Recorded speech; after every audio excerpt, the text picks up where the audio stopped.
Oh my goodness. Welcome, welcome. Hello, everyone. Welcome to Clinical Q&A. I'm thrilled to be with you today. I hope you're having a fantastic start of your week. What we do is we want to jump into the chat and do a check-in with everyone. How are you doing? Yeah, I know a lot of people are in the cold and New York City and Boston and all the places. Oh my goodness. So let's do a check-in. Hi, Julia. Hi, Arline. Oh, New York City. Yep. I mean, it looked beautiful for a second or two. I'm sure it's not so fun to be in it. Deborah's here from New Hampshire. Hello. Patricia. Yes. Hello, Julia. You guys are asking questions. Beautiful. Okay. Patricia from Alberta, Canada. Thank you so much. Mary Alice is here. Yeah, you got a lot of snow in the Hudson Valley as well. You probably got more than New York City. Hi, Jake from New York City. Jennifer is here. 2 feet of snow. Oh, and I really did. I shouldn't even bring it up, but I did see. I thought I saw snowflakes next Monday and Tuesday. But I'm not saying anything. Richard, yes. Are you in Texas? No, Richard. Yeah. Oh, yeah, you are. Okay. Smart. Good for you. Okay, great. Melinda from North Carolina. Lisa's here from Philadelphia. Carrie from Oklahoma. Kimberly is here. 30 inches of snow from Massachusetts. Cheryl's here from Oregon. Kelly is here from Pennsylvania. Yep, it's that time. But you know what? It's like, it's late February, and sometimes we get the 60-degree days and things like that, but it looks like it's coming in strong. So we are just going to be grateful for all of it. And this is a very special Q&A and event for you all, because group number 1, you're at week number 8, 2/3 of the way done, which is incredible. So we're going to go over some of the highlights from that in a minute. And group number 2, you're at week number 4. So that's a huge accomplishment. And may I share with you all that I've been doing this for a very long time, so I mean, I've done it, right? And I think that, again, I tell you, it chooses you, and it'll keep coming up and coming up and coming up for you. But I've been there, I've tested, I've done, I've worked, I've come back to it and back to it and back to it. And I just want to tell you that that's the key, that you will be more successful than you could have ever imagined. And what does success really mean, right? Is it a dollar amount? I don't think so. Although we do have to pay our bills, right? But the success in impact and income, you will be more successful than you could have ever imagined if you do this one thing. And you can write this down. If you keep showing up. And I mean that. I don't have all the answers. You don't have all the answers at this moment. You might even be feeling a little, if not a lot, overwhelmed.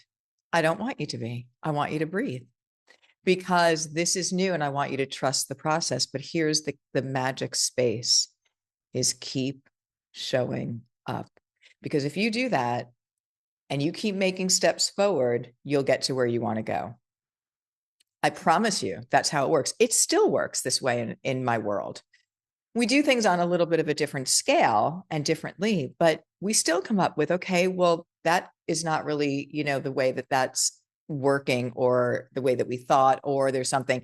And if I just put it down and said, well, okay, we just can't do it, and forget it. No, you keep showing up and you keep attaching to that original connection with your knowing, your being, that your purpose.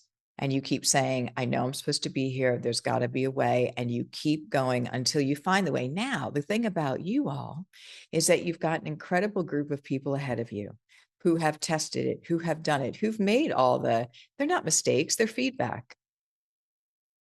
Cut you right through all that red tape and give you everything that has worked, that we've built doula givers on. So before we go into the highlighting the 2 different groups, and then to answer all of your wonderful questions, I want to share something really exciting with you. We're looking at it and we're saying, okay, what have our most successful doulas done, and done in the fastest way? Well, we know it's the community outreach is the win, right? But then when you do your Good Death, Good Life cafes, You let them know about you. You are a full spectrum, end of life, holistic practitioner. You can do elder care planning. You can do care consultant. You can do death doula work. You can do grief doula work. So they can choose all those things when they need you, right? And that's a great thing. But what about if we dialed that in and took the highest level of success with our students and really tailored it in a step-by-step path for you so that you could use this to streamline quickly your practice and then have it go off in whatever direction that you want. Impact at the highest service and income quickly. So that is what we've created. So as part of what you're getting. And so I don't want to overwhelm anyone, but you're probably going to be like, Suzanne, you're a little too late for that. So just take a deep breath and I want you to trust the process. But I want you to know group number one, because you're at that last third of doing the path to practice, we've literally put together every step for you in the Honoring Humanity presentation with the invitation, and it is an invitation for the $200 offer that's 100% money back guaranteed, with all of the verbiage, all of the confirmation emails, social posts, email reminders, like nothing was left that you needed to do in this through line. Why? Because we have doulas that are doing that. And we said, let's take that because it's such a high impact, high service, and give them the whole entire thing. So all they have to do is walk the steps as you're building out this business, which, by the way, will take time. Take time to go through the other two courses, take time to learn things, ask questions. That's how you get really good at something. It takes time, but let's get you out there, making that impact and also making that income. This is, by the way, one of the highest services that you can do for people because it helps them to navigate and plan ahead. Bar none, it's the highest service. We had one of our doulas who did a little under $4,000 in 1 month. So she literally made back her tuition and everything now is profit. It's not about money, but yeah, do you have to pay your bills? And is that a concern? For most of us, it is. And if it's not for you, that's a beautiful thing. But what do you do when you're making an impact? You can make income at the same time, and you can use it towards whatever you want to do. So we've made that through line for those of you in group number one. I just want you to know that it's here because not only did we do it, but we said, let's just put every detail to it. And there's a lot of details, that come. So what does the flyer look like? What is, those of you who are creating them? What is an email copy confirmation? What is a follow-up from the Honoring Humanity? What is the PMP, the confirmations and the testimonials and the survey and the feedback and all the beautiful things? We've put that in your classroom in a through line. And I've also put together, I went down a rabbit hole this weekend, but I do that. I tend to do that sometimes, and that's okay. And I put together a training specifically on how to do the level 1 PMP, because you're going to get it. You're going to understand quality of life. You're going to understand these things as you go through the program. It's going to be, thank you, Christine. I appreciate that. You're going to get it. But I said, let me break it down for them in 8 short lessons so that when you're going through that PMP and you're answering those 3 different sections, you know exactly what you're talking about on the highest level of consulting. It is so good. So it is in your course, your 90-day course. I don't want you to get overwhelmed at all. I want you to actually do the opposite. I want you to take a deep breath in and say, we've got this. Suzanne said, all I have to do is show up. And I mean that. And all you have to do is walk the steps. That's all you have to do. We're going to have so much fun with this and do so much service. It's incredible. So let's talk about the 2 groups and where you guys are, because I'm so incredibly proud. I was so thrilled for going over it and seeing what you have all accomplished at this point, because I know how exciting it is. And I'll usually talk to my team a lot about the growing of doula givers being some, if not the most exciting. I know there's so many facets to this platform and service that are really incredible. I just watched that montage in the beginning and look at the different places we've been able to go and do trainings. And it's like speechless, right? Humbled, speechless, so grateful. But the learning and the opening up, the expansion of who I am and my growth was so exciting. And that's where you're at, right? When you're learning these and when things are resonating, and hopefully you're feeling that expansion of alignment as well. So for group number 1, congratulations, because you're at week number 8. You just went through disease processes, the medications at end of life, and multiple case studies. You learned about COPD and emphysema. You learned about lung cancer. And again, doula giver pearls here. The reason that you're going to be so highly respected in this space is because people know the depth and wealth of the information that you are trained with. There are things in this course that unfortunately doctors don't even know. People miss it all the time. And so one of them, when I'm looking at lung cancer, people don't understand that. And I didn't understand this as a young nurse. I thought lung cancer people would just get, not be able to breathe. And that's not always the case. They get weaker and weaker. There's a weakness there, but you need to know about lung cancer can metastasize to the bone, to the ribs, and cause bone pain. It can go to the brain. Typically, it metastasizes to the brain. So being on top of these things and knowing them is just so critically important. Liver cancer. How would you think that somebody with liver disease would die? Would you think that they would die because they can't breathe? No, I don't think that you would think that. You think of the liver as an organ, but because of the ascites and the disease process. So what you have just accomplished in understanding that, and then the interventions with real bedside case studies and different scenarios is incredible. So congratulations on that. I know that level 2, there was a lot of learning there. And again, you're not expected to memorize everything. You can go back to it. Now let's talk about group number 2. Congratulations, because you're at week number 4. That's a huge accomplishment. And that's your foundation of your brick house. Because knowing those 3 phases, so here's the thing that I want all of you to remember on here. I don't want you to get in your head, and welcome to the human being experience. So that's just the way it is. When you get into your head, you're going to feel a bit anxious. You're going to feel contracted. You're going to feel stressed. You're going to feel like, I don't know this. I don't remember this. I can't do this. I want you to breathe. This is just a life lesson. But with this, because we've had doulas who said, well, okay, and all of a sudden I got a client and what do I do? Hold on, breathe. But this is what you do. When you're working specifically with somebody at the space that they have a disease process and end of life, you're serving them and their families. You, number 1, identify what phase of end of life they're in. Are they in the shock phase? Are they in the stabilization phase? Or are they in the transition phase? Usually it's 1 or 3. Not really are you coming into stabilization phase unless you've gotten them stable. So you identify what phase they're in, use those techniques, right? Shock phase, meet them where they are, get all the acute issues identified. Transition phase can move really fast. And that's a lot of the time people are coming on very late, but you identify the phase and then you ask the 3 questions. Are there any acute issues? Are there any safety concerns? What's the support system? No matter where they are in their journey, no matter what phase of end of life they're in, you will be a phenomenal support to them. So I want you to breathe into it, that you've got this. Now everything else is layered. And by the way, end of life, typically, the way we're talking about it now, is not an emergency.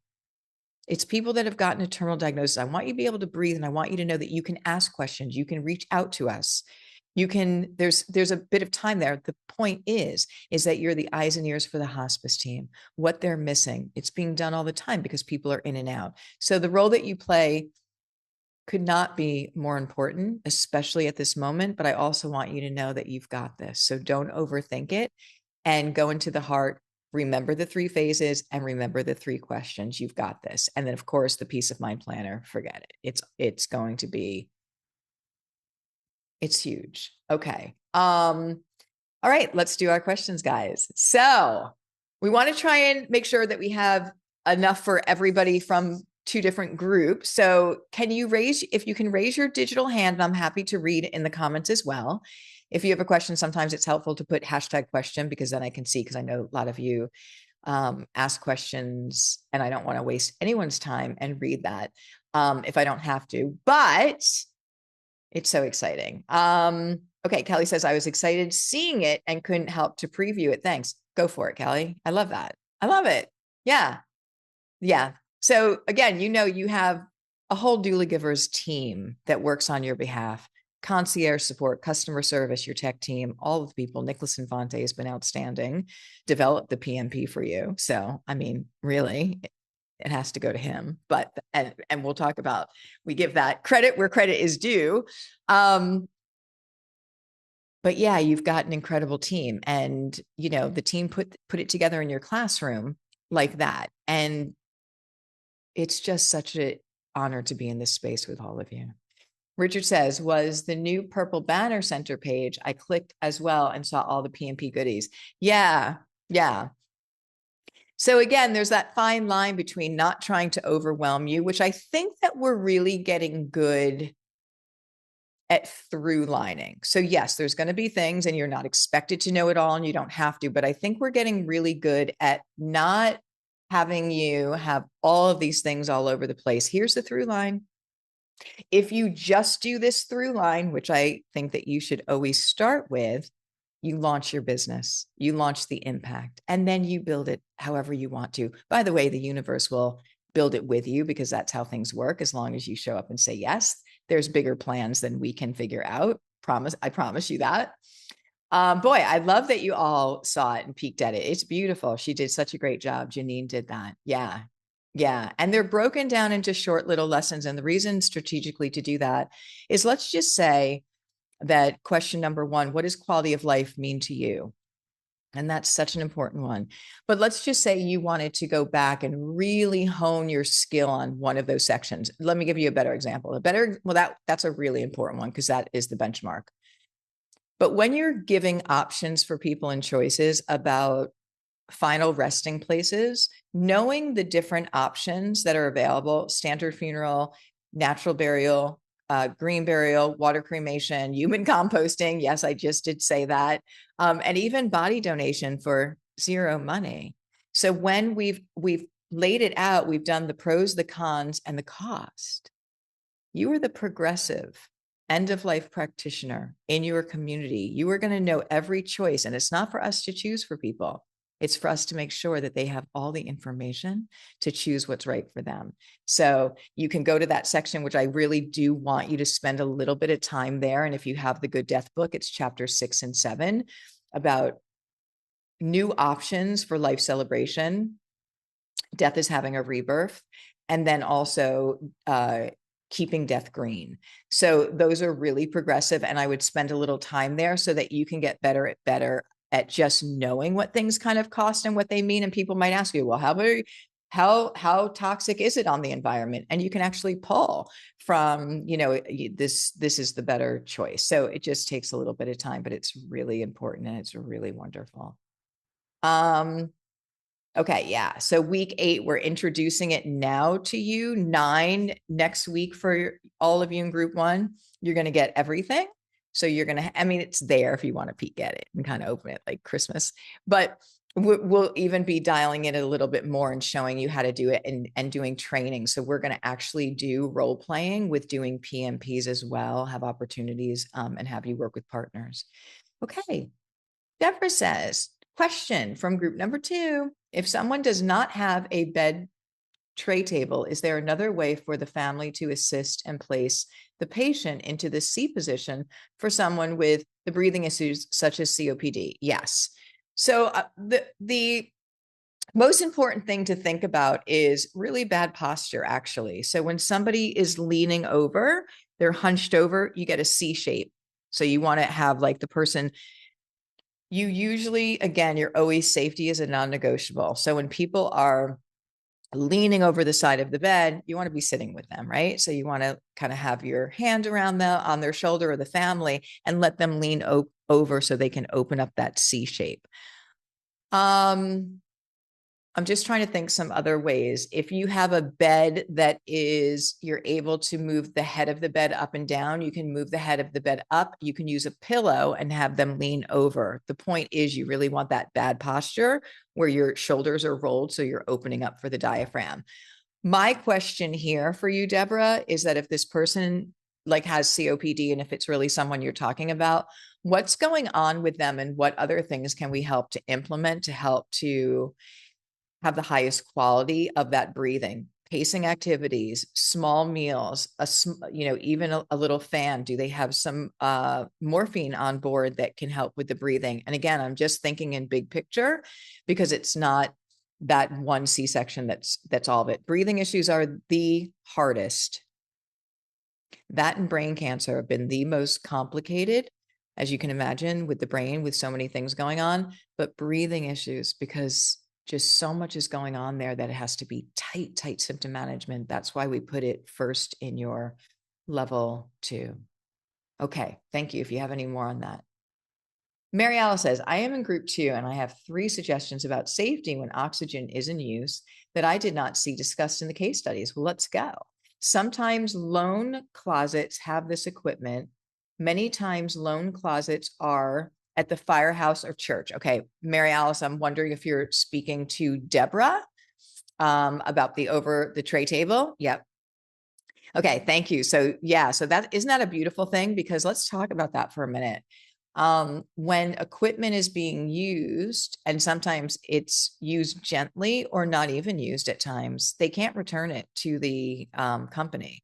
So people can donate it, and it depends. There's all these ridiculous rules in this country that prevent us from doing multiple things, but you can check with Loan Closet or the church. I think that's a beautiful thing. And as you should, because there are things that really are expensive.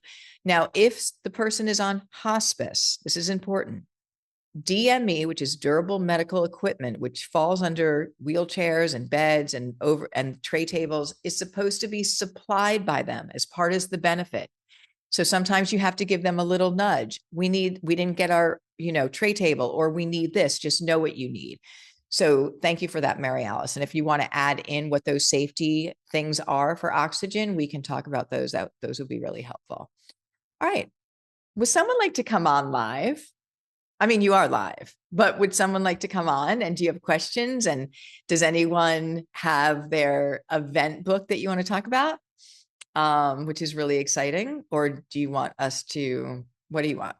We can keep going on this Peace of Mind Planner level 1, honoring humanity, but we don't have to. Don't be shy. Now, the other tool that I've used, and this is really important, and this is how I have had a lot of success with getting things done, is put it in your calendar.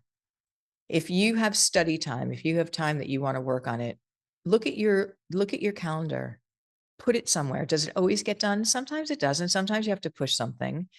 But it's like remember when we were younger and we're like, oh, I got to, write a paper. I got to study for an exam. Does that time just magically appear? It's amazing how many things you can have before that. You're like, oh, I have to count my socks, or I have to do a whole bunch of things. So I promise you, this goes back to the beginning of showing up for yourself. And making sure that, because I promise you that it will break open, that things will start to click and get really clear. Trust it. You deserve it, and your clients deserve it. They're waiting for us. I mean, we have almost 8 billion people in this world. Each one is going to have an end of life, and their families. Like we have a lot of support to be giving out, which we will. Okay. Richard Kraft says, I just helped a family get a sit-to-stand machine off Craigslist for $300. So that and Facebook Marketplace are other resources for more expensive DME. Thank you for that. Yeah. Again, so hospice would and should be supplying those basic durable medical equipments, but you may have, again, we're living so very long that you may have somebody who needs an electric, wheelchair or whatever. And I get so upset sometimes when I think about things that I've heard about, selling the deluxe one. Oh yeah, let's talk about caskets. Okay. Let's talk about caskets for a minute. Because when you're doing your peace of mind planner, you have 3 different sections to it. The first is quality of life. And why is that so incredibly important? Because if you help your client define what quality of life means to them, they don't go into the default when the time comes of what I call the medical treadmill, that very gray area. And that gray area when there's no possibility, and this happens at a certain point, right? There's no possibility of reversing a disease process. I'm trying to be very loving and gentle with my words and have grace. There's no reversing a process at a certain point because that's part of the human journey, and that's okay. That's okay when it's supported and done well. When quality of life is not there and people continue to do procedures and chemotherapy and radiation, if again, quality of life cannot be attained, period, like there's no chance, that is not a good scenario. And here, I'm going to give you an example of a family I'm working with right now. The woman had lung cancer, has lung cancer. It's metastasized to her bone and now to her brain. She went through radiation and chemotherapy a year and a half ago, and they said she was clean, rang the bell, the whole thing. Oh, cancer's gone. Yay, celebrate. Okay. Then it came back. And here's what is happening, in my opinion, is that they're telling her, do another round of chemo. They want her to wear some kind of helmet on her head for her headaches. I don't know this whole thing. She wants them to leave her alone. She wants to be left alone, wants her headaches to go away. And here's what I feel like is the big disconnect. Now, remember, I'm an oncology nurse and a hospice nurse, is that there's somewhere within people themselves that know the truth about things. And when they keep showing up to their doctor and the doctor is saying, okay, let's, do this other round of chemo, and somewhere they know that doesn't feel right. First of all, it's making me sick as anything because it kills the bad, but it also kills the good. But I feel like somewhere in them, they know that that's not the right choice for them, but nobody's giving them that option or support. Because if we don't choose for ourselves, it goes into default. And I'm not blaming anyone, although I'm trying to stay loving. This is so incredibly important because it's almost like we're just sleepwalking in this space of fear. We train doctors to fix it. So we've told them, do the next thing, do the next thing, do the next thing. Here we go. And people don't want to talk about end of life or planet. Don't do. So when it shows up, and 100% is going to show up, it's this fear situation that hijacks all common sense. And we kind of go down that path. I have seen more people than not go down that path at a certain point and die anyway. So now they have been sick, they have been in pain, they have been trying to get through it, and then they have their end of life anyway. So quality of life for me, for you, for your clients is the benchmark. Because one day, and especially the way we're living so very long, quality won't be there, most likely.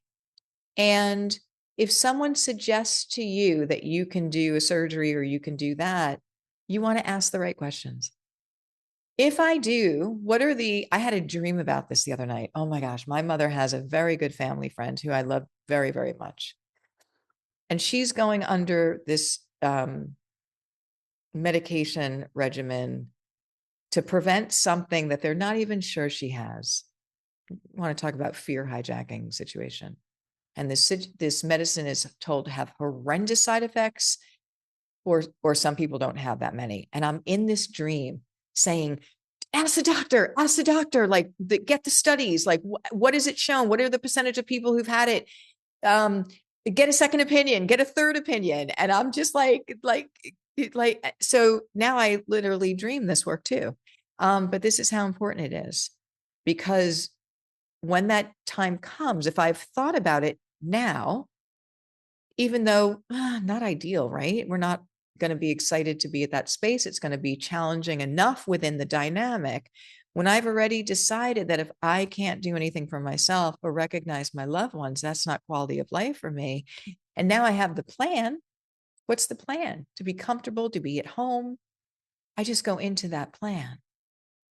It's not a shock. It's not for the first time. And I don't have people in front of me saying, okay, we can do this. So when you help your, two things I want to say to you. There was a 2012 article from the Wall Street Journal titled How Doctors Die Differently.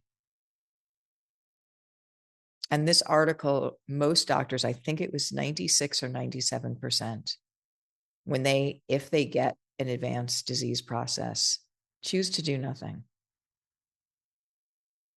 Now, somebody put a thing on Facebook under my comment, and I want to see if I can find this article. They said they did an anonymous survey with oncologists in Canada, and I'm just saying what was posted because I don't have the article. They said they did an anonymous survey of oncologists in Canada, and 85% of them said that they would not take the treatment that they recommend to their patients. So here's the thing. We're not here to point fingers, and sometimes it's exactly what people need. But get the information, and it's definitely most likely not appropriate for somebody who is 98 years old, who has stage 4 cancer metastasized all over their body, that has no chance of reversing it. So when you are working with healthy people now, it's one of the best things you can do for their benchmark of quality of life and helping them to have a plan. Washington Post just put out an article, and I want to get the title is really good. I took a screenshot of it. But there's just so many wins around the space that you work in and this conversation, because people are like, oh gosh, how could you talk like this? This is morbid. So it says, one path to a happier life, thinking more about death.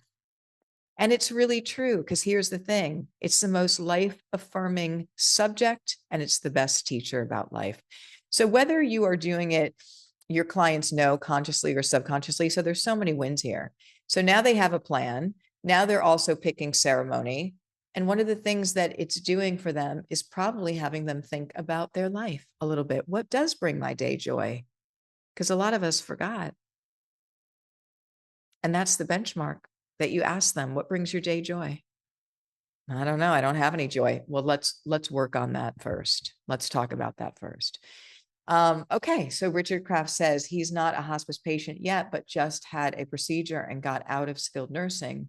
But he's the father of a person I attended grade school to high school. His father was a bus driver, and they often call for advice, and even had me sit in on care planning sessions at the skilled nursing facility. I love that. So he will be one of my first attempts at a PMP. Yeah, definitely. Even if he's a freebie, yeah, for practice, sure. If that feels right, of course. I mean, he's like family, but he is someone I can show up and have him write, feedback of the session for sure, can show up for now. Absolutely. And that's what we're supposed to do, and follow along when the time arrives and the family need me. I love that. And that's the point, is that when you're working with clients now, they know about you for when there is a crisis, and there will be a crisis, by the way. And if you already have a blueprint, not just for them, but for their family and loved ones, that whole situation is so much different. Yes, it's intense, but I've got my plan. I know what dad wants. He wants this music. He wants this to eat if he can. Yeah, we'll ground that steak. I don't know. I'm just kind of putting things up there. If he wants steak, I don't even know if people do anymore, but maybe they do. I have a plan on how to help him. And when I'm in my grief and I'm scared, I have something to pour that into, to be able to help him out of this world, just like the little ones, and helping them into this world. And just like those little babies, would we ever just send them off and say, oh, you know what? Good luck. And they're going to take care of you. And again, there's no judgment here, but we have to make clear observation, and just come back to me, when you got it all or you're right. Of course not. We're like literally threaded to them because they're so vulnerable. We have to start thinking of our elderly like that as well. We want to care for our loved ones as they're leaving this world. The families just don't know how because we just don't allow them to have this conversation until now.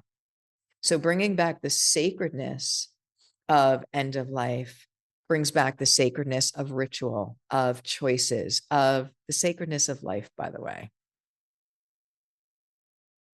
It's not a mistake that it was erased out of this complete picture of humanity. But it's time to bring it back. And by the way, there's so many benefits to bringing it back. Like just treating each day as I do, like one little lifetime and just not to miss it. The presence is the medicine and it's also the gift that we can give each other. All right, who's got more questions? Who's scared? Who's excited? Who's a little bit of both? Yeah. We should be. Yes, be scared.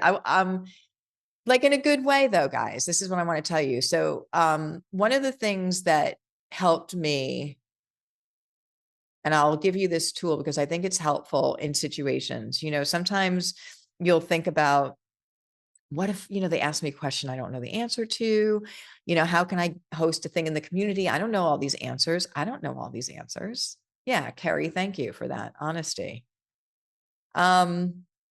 When I went over to Thailand in 2019, I did 14 doula givers trainings over there. And it was like one of the best experiences of my life. And that experience was so heart aligned. And I'll tell you why. I had a woman who took our level 1 training. By the way, we are set.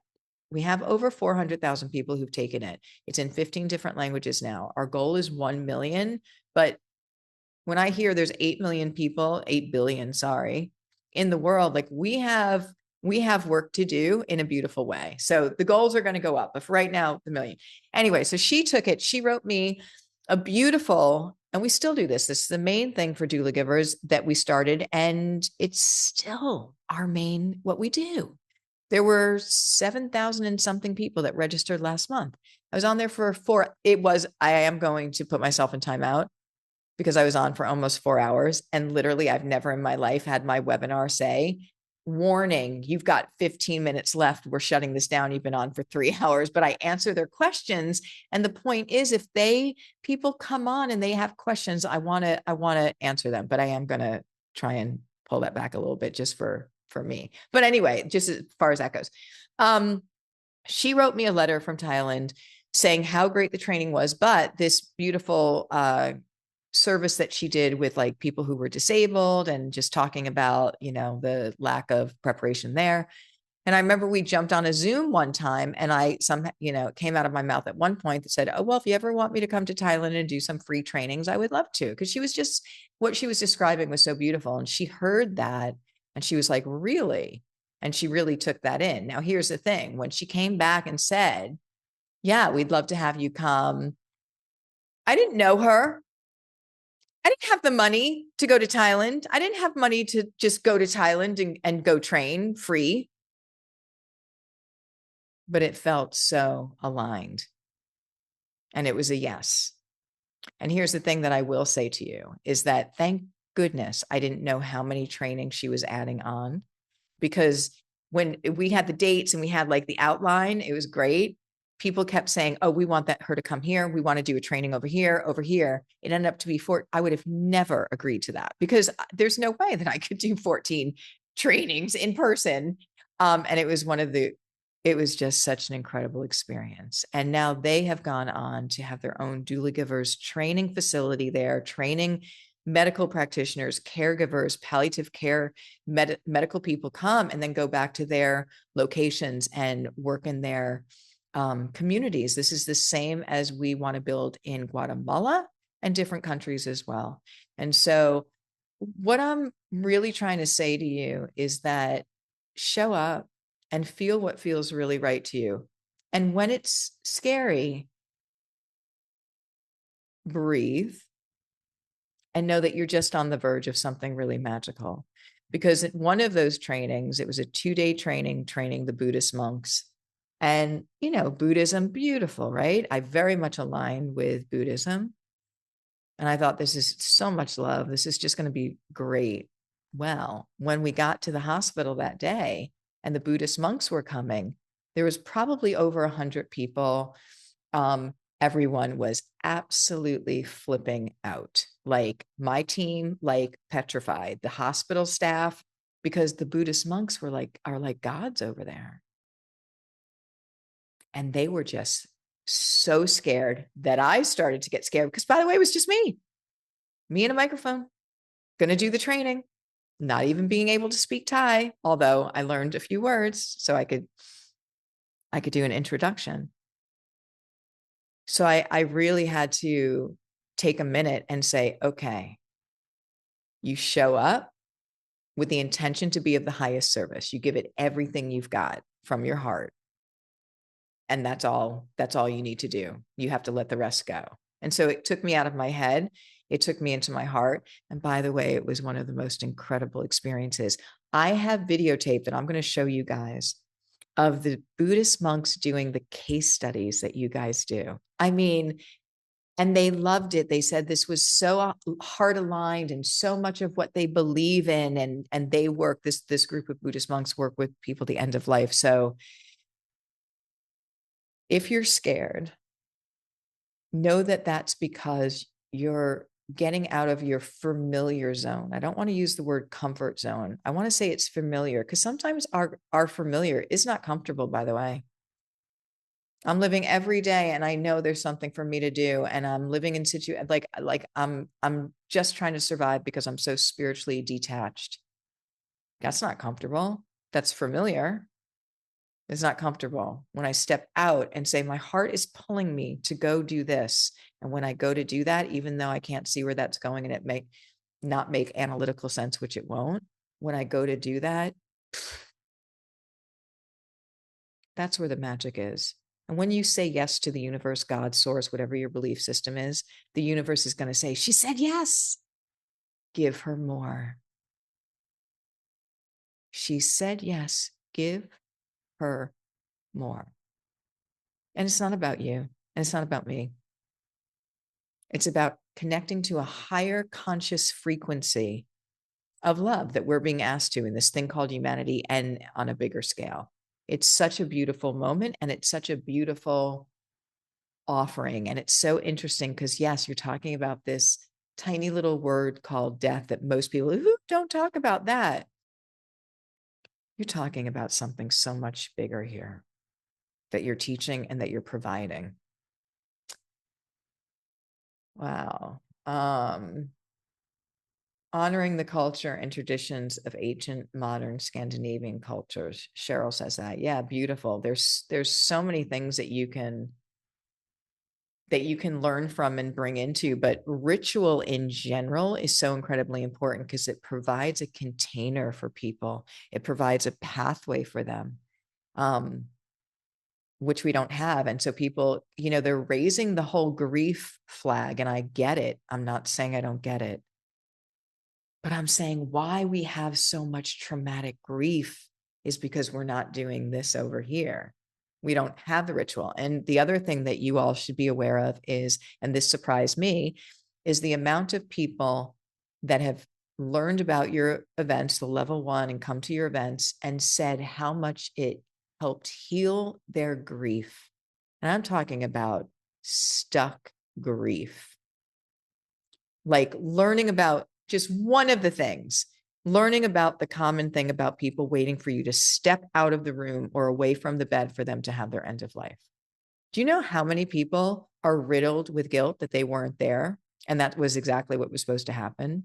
So providing them with that awareness that it was a gift sets them free and also heals their heart. So like this conversation, but on a bigger picture, what is that saying? If somebody's in a deep sleep coma, not talking and hasn't been awake for hours, sometimes even days, the 5 minutes that someone steps out of the room and they decide to take flight happens all the time. Happens all the time. So there has to be a bigger, yes, awareness, consciousness that is at play here. And there's no doubt in my mind that there is. Nicholas Infante, I went to Thailand in the 90s, had my 19th birthday in Japan, courtesy of the US Navy. Okay. Oh, this is from Richard. Yeah. 19th birthday in Japan, courtesy of the US Navy. So her mentioning that took me back, but in a different brain framework, given it's been 30 years and I was a much younger man, not thinking of death. So viewing other cultures through the lens of death ignites my curiosity. Yeah. Yeah. So people will have, and religions will have, cultures will have different things that they sometimes bring in. But I do want to tell you this, that for the most part, on a big scale, we've removed it.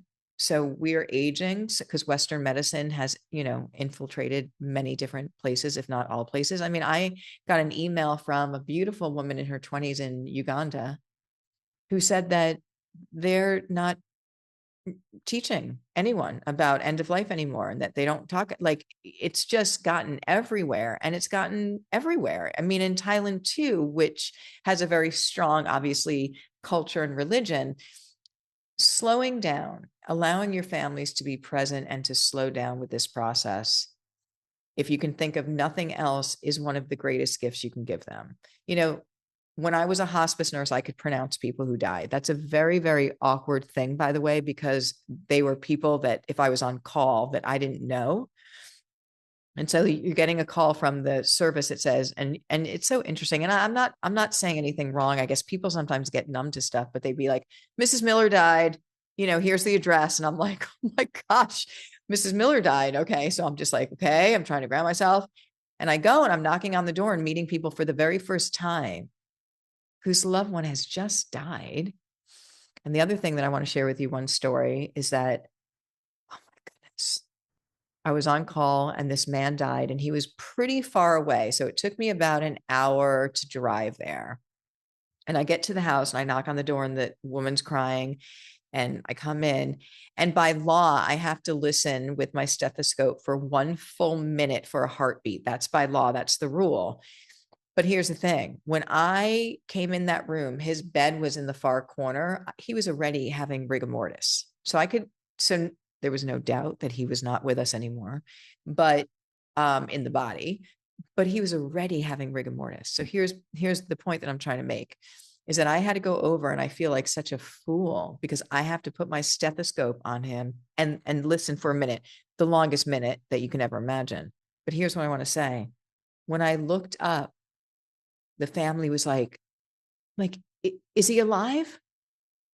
And I have to once again hurt them and say, I'm sorry, he's not. But you could probably ask a 7-year-old if that person was alive or not. Not that you would, but I'm just saying this is how much fear and all of this is just not working on any level. Okay. Jake says, question, at which Thai monastery did you train? The training? So I did in several temples. So I can get you the information for the Buddhist monks. They were part of a hospital that they would come in and work with people at the end of life. And then I did I can't pronounce it, but I can get you the name. At the end, I know, a temple that I went to. And here's the fascinating thing about this temple. So this temple had people that were critically ill or dying. And they had a 4-part way that they treated people who went to the temple. They took out all the sugar out of the diet and carbs and things, and they had a plant-based diet. They did yoga, they did meditation, and they practiced forgiveness. And here's what I want to say. So it was only 4 things. People would be in circles having group chat. And I would hear these people at this temple say that the time at the temple was the happiest time in their entire lives, many of them. What is that saying? It's talking about the power of forgiveness. It also doesn't help to probably have yoga, meditation, and a plant-based diet. But it was really, what I really got from that picture was the levity, the freedom from forgiveness that they were able to practice there. That's how important it is. So I can get out, Jake, I'll get you that information. You can look at them up. They actually have that one has a pretty good Facebook page. And then the Buddhist monks are working within a hospital. And there's talk of possibly building, like a doula givers training site where we can have people come from different countries and get trained there, and then get our skills, bedside hours and things working with people. Yeah. So we'll let the universe kind of do her thing, but the trainers are over there working with doctors and doula givers as well. I can't wait to go back, and maybe some of y'all will come. Yeah. I'll get you that information. I'll post it in your group, but it is exciting. So the point of that was a few things. The point of that was to let your heart lead your life. I really mean this for everyone, because right now we've been taught to have the mind lead, and boy, does that ever run amok, and does that ever get us spinning in wheels? That's what it's meant to, right? The loop. You're not good enough. You can't do this, and you need to look like the value comes from outside external things. And when you let your heart lead and your mind work for the heart, everything changes in your life. And there's fulfillment and purpose and an attachment that no one can ever take away from you. We have to start teaching our children that. And we have to start teaching each other that and live it, because the heart knows the way. So when you attach to the heart and let it guide you and trust in it, your whole path will start to open up. But it's really that trusting piece that's really important. So yes, I went to Thailand on somewhat of the fly, knew I needed to because it was so here in every cell, scared to do some of the talks, especially that one, and just had to reorient myself and get back and sink back into the heart and say, there's something much bigger is asking me to show up in this space. I'm going to show up and give it everything I've got and get out of my head, and just wherever it goes, it goes. That's what you need to do as well, because it really is not about me and it's not about you. It's about the message and this moment. And by the way, being asked to carry this message is an incredible honor and says so much about you. So if you just keep showing up, where is the friction? Do you have a rub? This is how it works. You will get exactly where you need to go, if not so much more. And it becomes I have a saying, don't push flow. Don't push in life. Don't try and make things happen. Flow. Where is it opening up? Where are you being guided to go? And it's really liberating to do that. So when you serve your communities, when you're out there educating and giving resources from the Free Resource Center, you're going to find and feel a connection that you cannot get anyplace else. And the universe, things will open up for you. You'll find out who's, struggling with a caregiving for their husband or their wife who doesn't have the support, who lives alone. Whatever happened to community taking care of community? Who lives alone in our community that we need to watch out for, that we need to go check in on once a week?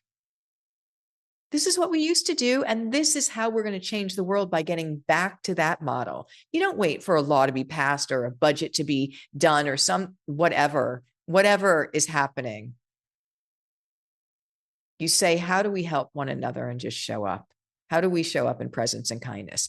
Today, I went to get my car washed, and I'll just give you one example because it's beautiful and disgusting at the same time. I went to get my car washed because I'm going on a book. I have to travel and go on the book tour. So I went and I asked the man a couple of questions, and he said, I can help you, do something. And we had this conversation, and I think it was because of the way that we were just interacting that he was just like, can I give you a hug? He's like, something happened there. And what we're missing is just really just genuine kindness and appreciation for each other. Like, not pointing fingers, just saying, I see you. That's what they do in Thailand. They why. Everyone you pass by, they do this for a sec. It just takes a second. And what does that mean? I recognize the spirit in you. I acknowledge, and just that few seconds is so beautiful. We're not doing that. We need to bring that back. So you guys are teachers on so many different levels. Yeah, Caroline, when those things start to come into fruition, we'll announce them. And if people want to come, for sure. And Guatemala too. Guatemala is not that far away, by the way. And the people are so lovely. And if you haven't seen the respite house that you all helped create and finish, you need to see that respite house. If you haven't seen it, I'll post it, because this is what the ripple effect is. And so we want to see what we can do more there with trainers, but we were able to help finish their respite house to house people that are going to get treatment at the hospital and have a safe place to stay. And I'll tell you, there's probably nothing more important in the world than knowing that we're connected in this humanity. And so sky's the limit of what we can do. So you guys are incredible. Do you have any last question before we go? If not, I know I'm going to follow up and post within the next day. Jake, I'll put the Thailand information for all of you. I'll put the Guatemala Respite House so you can kind of see what is bubbling in different parts of the world. And you have the foundational training, and that's that offer that is now a step-by-step proven through line to your $200 invitation, that if that's all you do, you will have a thriving business and you will have so much impact. So that's what we want. So just breathe into it, keep showing up for it, get excited, because it's going to be great, and it already is. So I want to thank you all for showing up. Yeah, Richard says, I want to do peace of mind check-ins for elderly, who family lives away, since I live in a rural area. I love that. But almost like a weekly route of welfare checks and report back to children if they have them. So important that you just said that. When I lived in New York City, across the street was a woman. I could tell that she was alone in that apartment. She had a walker, and I befriended her. And here's what I want to say about following your heart. I was giving a death cafe, I know, at the local library. And I heard in my head, go see Roxy. And I never really go see her at 8:30 at night. I usually go in the afternoon. When I went to see her, I waved. She sits in the window, so I waved to her. She gets her walker. She goes over to the door and opens it up. When she opened that door that night, running water was rushing right across the front of the door. Her eyesight was not very good. She was late 80s. Her toilet was overflowing. Do you know that if I didn't come, oh my God, I get chills. If I didn't come there at that time, her whole apartment would have been washed out. All of her, because she can't see. She would have been at the window, all of her stuff. And I don't know what would have happened. So when you get those nudges, when you get those impulses, follow them. They're coming from a higher place. Okay.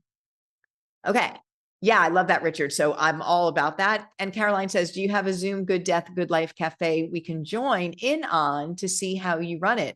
I do a life cafe tomorrow. So yeah, so we have your step-by-step ones. We can do a demo, but if you want to join the Life Cafe, and again, don't overthink them. They're really easy. What I do is I just welcome people, and they do group shares, and we give, kind of like what we're talking about, answer questions, give resources. But we have in your through line. So in that foundational offer at the bottom, there's the Good Death, Good Life, the actual booklets for month number 1. So they have a step-by-step, but we can do some role playing and come to the Life Cafe tomorrow if you want.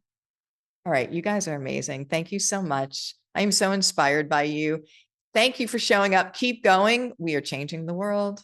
All right, guys, we'll see you. Put all your questions in the group, and we'll see you the next one. Thank you. Thank you, Nicholas.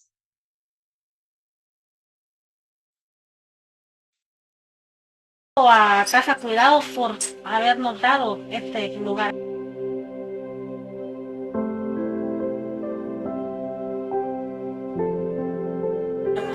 Nice to meet you. So beautiful. Nice to see you. Por medio de donde yo la estoy llevando a ella, que es el área de cancerología, lo que es un trabajo social, nos habló sobre esta casa y nos mandó para acá, y gracias a Dios todo bien. It is so nice. It is so nice. For a house. Yeah, You need your yeah. house. And he told me you can use your house because you can take care of the people like you're taking care of me. If you're going to make that, So, yeah. you can have it. Yeah. You have to promise me that you are going to take care of the people like you're doing for me. Do they always go to the hospital or do some always? So this is not end of life yet. No. Okay. Okay. We are working on it. Okay. Yeah, we need an extra house. I know. But, Just that kind of doula house. Yes, we want. Yeah. We just need like 2 or 3 rooms, not that. No, of course, just in case. Yes. For that sacred, yes.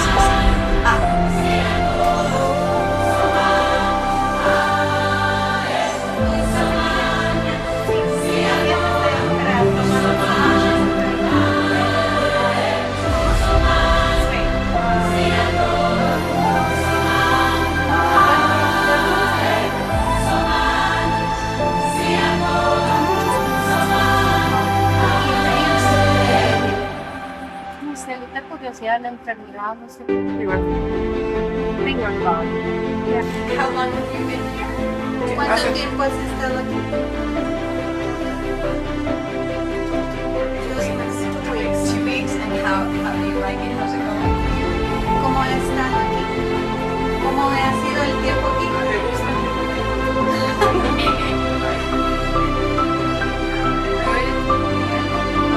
No.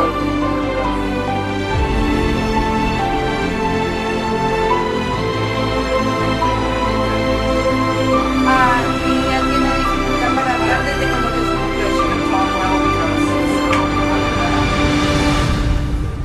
La funga como ya.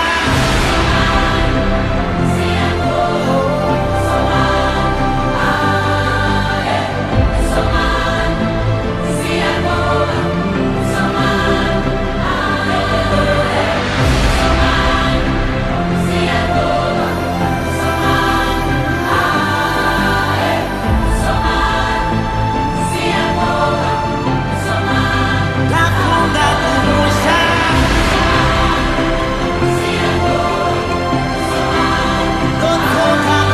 ya.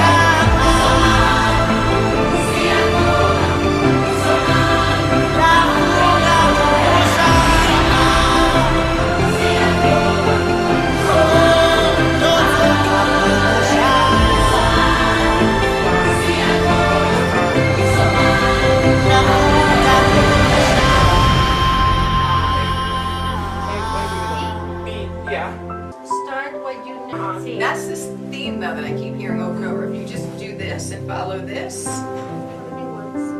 Okay. Yes. Sí. Beautiful. Because Love it. Open is because we have the foundation, we want to make the people in the US, the Latinos, Yeah. and everyone knows that they can help. But see, what I'm asking is that all our doula givers want to be part of something bigger. And if I tell them that we're going to make a wish for somebody and they can donate to that specific, then we can do that and it can be great to show the And she purpose can of tell that. the story about Yes.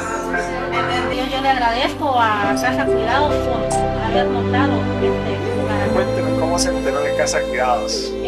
Por medio de donde yo la estoy llevando a ella, que es el área de cancerología, lo que es un trabajo social, nos habló sobre este hotel, sobre esta casa y nos mandó para acá y gracias a Dios todo bien. Gracias, Susana. Muchísimas gracias por todo lo que has hecho por nosotros.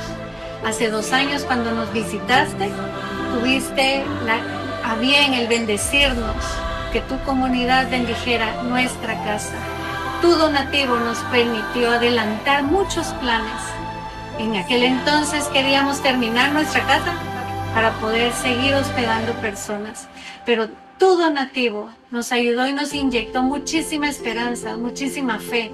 Y no solo terminamos esa casa, sino pudimos empezar la construcción de nuestra 4ª casa en Río Dulce y Zabal. Gracias, Susan, y gracias a tu comunidad, el día de hoy tenemos 5 casas en las que podemos hospedar a más de 60 personas. También en la casa que tenemos en Río Dulce podemos ayudar a 17 comunidades Dentro de esas comunidades tenemos un grupo de adultos mayores, que son más o menos 120 adultos mayores y más de 400 niños que diariamente reciben desayuno y refacción gracias a los programas que tenemos dentro de la Fundación Elizabeth Kubler-Ross. Gracias, Susana, muchas gracias, y gracias a tu gran corazón y a la comunidad que has formado, porque juntos hemos podido llegar a más. La funda como ya.